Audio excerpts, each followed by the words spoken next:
learn how to remove pages from tab controls.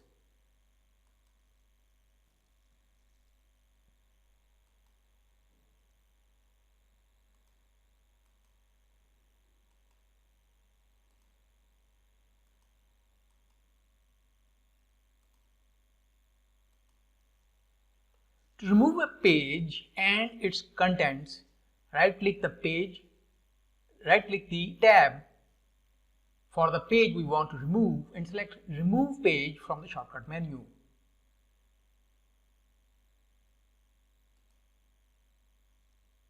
Removing a page also deletes all the front panel objects on the page.